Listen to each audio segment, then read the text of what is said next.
कभी आपने नोटिस किया है कि तुम फुल मोटिवेशन के साथ काम तो स्टार्ट करते हो और 3-4 दिन तक आपका काम बढ़िया भी चलता है, लेकिन फिर धीरे से एक दिन स्किप होता है, फिर दूसरा दिन स्किप होता है और फिर आपकी हैबिट कंप्लीटली ब्रेक हो जाती है।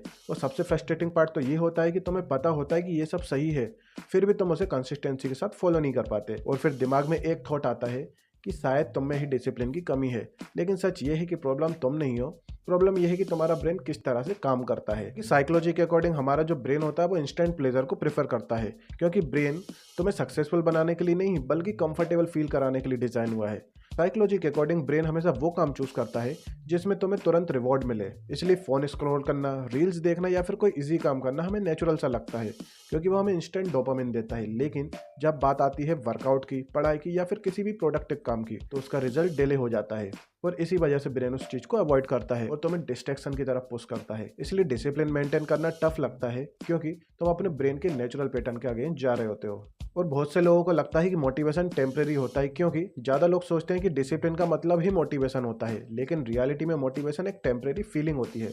और रिसर्च के अकॉर्डिंग मोटिवेशन स्टेबल नहीं होते, वो सिचुएशन और मूड के अकॉर्डिंग चेंज होती रहती है। जब मोटिवेशन हाई होती है तो सब कुछ ईजी लगता है, लेकिन जैसे ही वो लो होती है तो कंसिस्टेंसी ब्रेक हो जाती है। और इसी वजह से अगर तुम डिसिप्लिन को मोटिवेशन के ऊपर बिल्ड करते हो तो वो लॉन्ग टर्म तक नहीं टिक पाता, क्योंकि रियल डिसिप्लिन वो होता है जो तुम तब भी फॉलो करो जब तुम्हारा मन ना हो। लेकिन इसमें आपकी ओवर प्लानिंग और परफेक्शनिज्म प्रॉब्लम बन जाती है, क्योंकि एक और रीज़न ये होता है कि तुम एकदम परफेक्ट रूटीन को फॉलो तो करना चाहते हो, तुम सोचते हो कि कल से सब कुछ चेंज कर दोगे, लॉन्ग टर्म स्टडी करोगे, स्ट्रिक्ट रूटीन फॉलो करोगे या फिर जीरो डिस्ट्रैक्शन को फॉलो करोगे। लेकिन आपके ब्रेन के लिए ये एकदम से बहुत बड़ा चेंज होता है। और रिसर्च के अकॉर्डिंग जब हम एक साथ बहुत बड़े चेंज ट्राई करते हैं तो ब्रेन उसे थ्रेट की तरह समझता है और उसे रेजिस्टेंस करने की कोशिश करता है, और इसी वजह से तुम 2 से 3 दिन में थक जाते हो और तुम्हारा रूटीन ब्रेक हो जाता है। इसलिए जब तुम एक हैबिट स्टार्ट करते हो तो ब्रेन अभी उसे अडॉप्ट ही कर रहा होता है, और फिर एक दिन स्किप होता है और दिमाग तुरंत बोलता है कि कोई बात नहीं, कल से ट्राई करेंगे।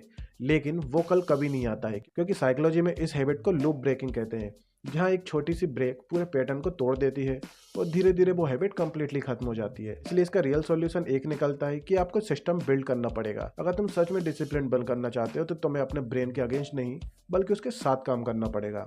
इसलिए सिंपल सा रूल ये है कि छोटे से स्टार्ट करो और कंसिस्टेंसी पर फोकस करो, क्योंकि जब तुम डेली स्मॉल एक्शन रिपीट करते हो तो ब्रेन उसे नॉर्मल मान लेता है और धीरे धीरे वो हैबिट स्ट्रांग बन जाती है और वही हैबिट आगे चलकर आपके डिसिप्लिन में कन्वर्ट हो जाती है। इसलिए सिंपल सा कंक्लूजन ये निकलता है कि डिसिप्लिन कोई इनबॉर्न क्वालिटी नहीं है, बल्कि ये एक पैटर्न है जो तुम रिपीट कर सकते हो। जब तुम स्मॉल स्टार्ट करते हो, कंसिस्टेंसी मेंटेन करते हो और परफेक्शन के पीछे नहीं जाते हो, तो धीरे धीरे डिसिप्लिन नेचुरल बन जाता है। मतलब प्रॉब्लम तुम नहीं हो, बस अप्रोच गलत है, और जैसे ही तुम अपना अप्रोच सही कर लेते हो तो रिजल्ट भी चेंज होने लगता है।